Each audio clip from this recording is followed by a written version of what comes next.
This is Made for More Living with Johnny Jennings. Online at madeformorerealty.com. So there's been a lot of talk, Matt, about how interest rates need to drop.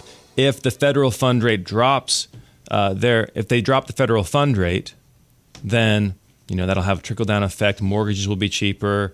Loans on cars will be cheaper.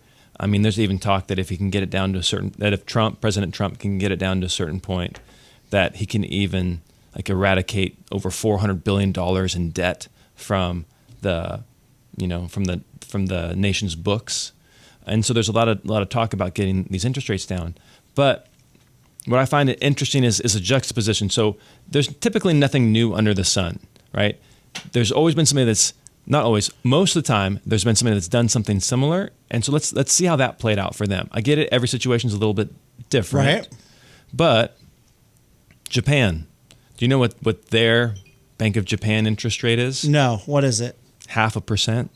Okay. And that's the highest it's been for a long time. They actually had negative interest rates at one point. Communist country. Japan. I'm sorry. For some reason, I thought you said China. No, not China. Yeah, Japan. Right. Japan. Friendly Japan. Right. And but they actually had negative interest rates at one point to try and jumpstart their economy, try to get things going. Right. So imagine we're complaining about 6-7% interest rates on homes right now. Imagine if you could get a 1%, 0.5% interest rate on a house. Okay. Right? Yeah. That did not work for Japan, and it hasn't worked for a long time. And so what I think is going to happen... But just very different economy, very different country. But they were, at the time... They don't have the same housing market that we have. But what we're talking about is, does dropping interest rates stimulate the growth? Okay. And that's the thing. And dropping interest rates, yes, stimulates growth, but it can also spur inflation. And that's what happened to Japan. Right. Is they dropped it, and then it spurred inflation, and they have not recovered since the 90s. They've been 30 years dealing with this. And we've been dealing with this for, 3 years. Sure. So when we talk about dropping the interest rates, if the Fed, let's just say the Fed does drop the interest rates, is it even going to drop? So what happens is... Well, they're talking about like 0.25%, 0.5%, right? But they did that. They dropped it twice last year. Okay. And mortgage rates went up. Interest rates went up. So what you're doing is they're selling debt. And if people are not willing to buy the debt at a certain interest rate, they're not going to buy it at a lower interest rate. So you're criticizing basically the president's push for the Fed to lower rates, right? You're saying that might not be a good idea. I don't understand. Let the market do what the market's going to do. And already we've been combating inflation. They're saying, hey, it's handled, it's good, it's great. But when somebody says that they're combating inflation, when the Fed says they're combating inflation, that is really code for they want to increase unemployment. They want less people to have jobs. So every single month, as the Trump administration is celebrating that they have record job reports. Yeah. People having these jobs, which is a good thing. I'm not saying that's a bad thing, but if the labor market is strong and then you slam interest rates down, that is just a disaster that's going to produce inflation. And it's not going to, and so here's the thing is, and this is the key point I hope people walk away with, is that just because the federal fund rate drops interest rates, that does not mean you're going to be able to refinance the mortgage on your house. That does not mean you're going to get a cheaper mortgage. Again, they dropped it twice last year, and the mortgage rates went up. People just weren't willing to, the countries that invest, that buy American debt, the hedge funds that buy American debt were not willing to do it.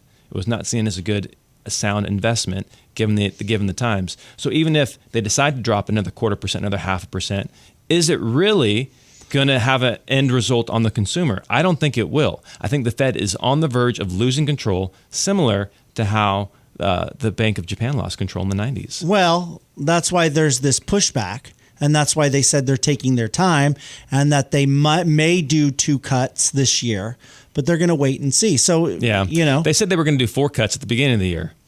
And now they said they might do 2 cuts. Yeah, well, I think they're in agreement with you. You got to wait and see. They're pushing back on the president's. Yeah.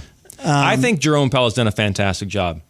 All in all, I mean, but obviously, if you're the president, you have a lot invested in making sure that the economy continues on and grows, and you want all of the above. You want all of the above. And so, President Trump I know he wants to make America great long term, but he wants to see a successful presidency. And that includes us not getting into a recession. And that includes the economy. That's why he was elected, for goodness sakes. People wanted to see the United States become more affordable again and have a thriving economy. He's done a lot of great stuff. Right. So he wants to continue that on. He wants to do a lot of great stuff. He wants to continue that momentum. And that he thinks by cutting the rate, that will, at least in the short term, get people excited. Potentially. But I'm just saying, one, the rates don't walk hand in hand together. Just because you drop the federal fund rate does not mean mortgage rates are coming down. And then two, if you do that, I don't think the margins are there. I don't think China's been the number one purchaser of U.S. debt for a long time. They are backing off of that. They are trying to wean themselves off of that and look in other investments because of for obvious reasons, right? There's a geopolitical war. They're taking Taiwan back. That is their stated goal. And why are they going to help prop up their main competitor's economy? By purchasing their debt. And so the whole idea of dropping the federal fund rate, I don't think it's the solution. I think the real solution is home prices dropping. That is what I think is the long-term solution. But that's not the popular. That's not going to get people reelected, and that's not going to help. People. Well, politicians don't have a say in that. It's the homeowners, right? Yeah, but if you were saying, hey, you know what, I want to go out and I want to make homes more affordable. Well, how are you going to do that? Well, we need to figure out a way to get prices down. You're going to irritate a lot of homeowners, and many homeowners are people who vote. Right. Yeah, absolutely.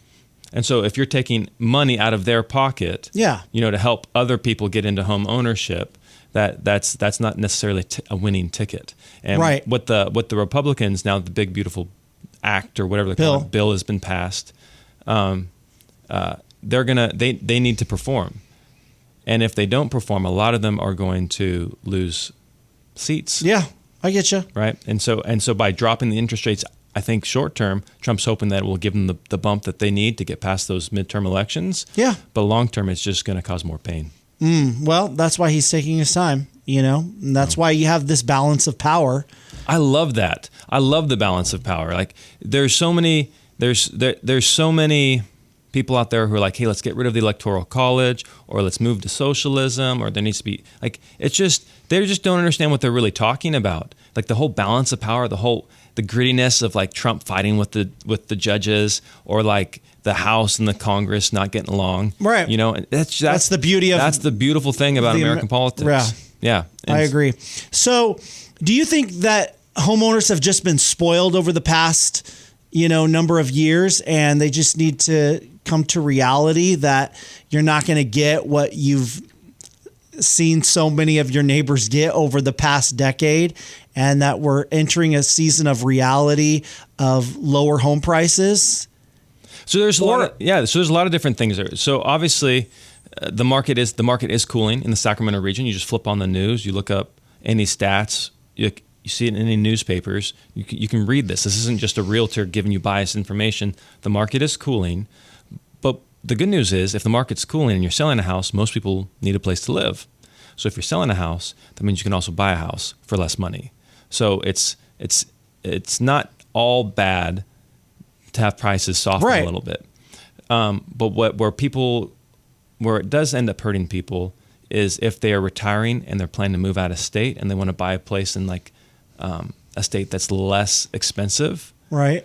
And now they're going to live off the equity and then have their home paid for. And now that's their retirement plan. Well, the Carolinas are getting more expensive. Nashville's just exploded. Texas is getting more expensive. Florida's, all these places that Californians used to go, that their money does not go as far.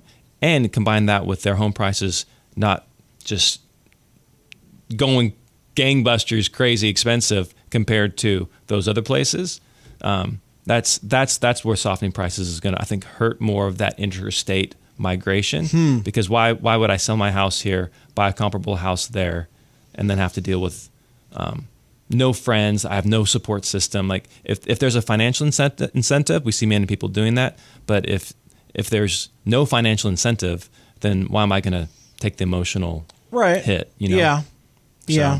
So I think you might see less interstate migration, honestly.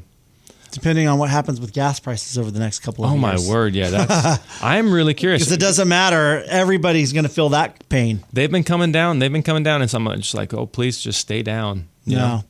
Well, we've got 2 oil refineries that are shutting down. I know. Then you've got the carb mandates and the gas tax that everyone voted and approved for. And you've got politicians down in Sacramento who don't give a rip. They don't even calculate what the impact is going to be. They say, oh, that's not our job. Well, our job is just to focus on this. Yeah. We don't consider the impact that's going to have on commuters. And it's not just, the gas that you put in your tank. It's Amazon delivery drivers and Uber, and everything comes in on a truck. That's going to impact prices for everything. Absolutely. And you said an interesting thing about politicians. It's not my job, right? I think there's a miscommunication or a misunderstanding about what is a real estate agent's job. People are like, well, I recently had a conversation. It's like, well, all you're going to do is this, this, and this, and this. And I was like, well, we were talking about a home seller. I'm like, I'm going to put your house I'm going to advertise it in over 80 countries. I'm going to put it on luxury magazines like Wall Street Journal, Barron's, News, Market Watch, all that stuff, right? So you're going to have ads in all these we have a Bay Area buyer marketing plan. We're going to not only capture stills, video, and 3D tours of your property, but I will actually, he's like, every agent does that. I said, yes, most agents do. First of all, not every agent does it. Second of all, the agents that do, they just put it on the MLS and then they wait, right? And they pray that the home sells. We will actually put marketing dollars behind it, promoting your property. We're going to run ads promoting your property. It's not just going to be living on the MLS and on Zillow. Right. And so there's this huge disconnect between what agent, and then that's only the beginning. Then we have to have the offers come in. But wait, there's more. Then we have to have the offers come in. Then we have to negotiate the offers. Then we have to go through the entire escrow process. Like, there's so much of this real estate that a good real estate agent does, that it's way beyond just putting it on the MLS and then cashing in a commission check 45 days later.